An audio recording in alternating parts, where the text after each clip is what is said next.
গেল বছর জুলাইয়ের গণ অভ্যুত্থানে উত্তাল ছিল সারা দেশ। আগস্টের প্রথম দিকে এ আন্দোলন রূপ নেয় গণজোয়ারে। গণ আন্দোলনের মুখে আওয়ামী লীগ সরকারের পতন হয় 5ই আগস্টের এই দিনে। জুলাই ও আগস্টের প্রথম দিকে নিহত ও আহত হয় বহু মানুষ। নিহত সেসব শহীদদের স্মরণে বিশেষ দোয়া শেষে আন্দোলনের সে সময়ের নানা বিষয় নিয়ে আলোচনা করেন আয়ারল্যান্ড বিএনপির নেতাকর্মীরা। আন্দোলনে সাবেক সরকারের পতনে বিজয় বর্ষপূর্তি নিয়েও আলোচনা করেন বক্তারা। অনুষ্ঠানের মাঝে বাংলাদেশে ঘটে যাওয়া সে সময়ের আন্দোলনকালীন সময়ের বিভিন্ন চিত্র প্রদর্শন করা হয় বিশাল স্ক্রিনে। দোয়া ও আলোচনার এই অনুষ্ঠানে বক্তারা আওয়ামী সরকারের সময় দেশে বিভিন্ন মামলা, হামলা ও নির্যাতনের শিকার হওয়ার দিনগুলো স্মরণ করেন। তারা বলেন, আগামী দিনে সবাই ঐক্যবদ্ধ হয়ে নতুন এক বাংলাদেশ গড়ে তোলা হবে।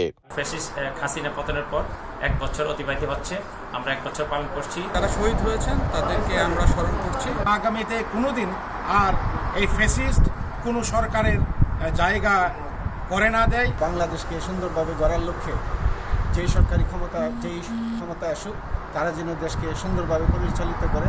অনুষ্ঠানে অনলাইনে যুক্ত হয়ে বক্তব্য দেন বিএনপির আন্তর্জাতিক বিষয়ক সম্পাদক আনোয়ার হোসেন খোকন ও বিএনপি চেয়ারপারসনের উপদেষ্টা ও যুক্তরাজ্য বিএনপির সভাপতি এম এ মালিক। সৈয়দ জুয়েল, সময় সংবাদ, আয়ারল্যান্ড।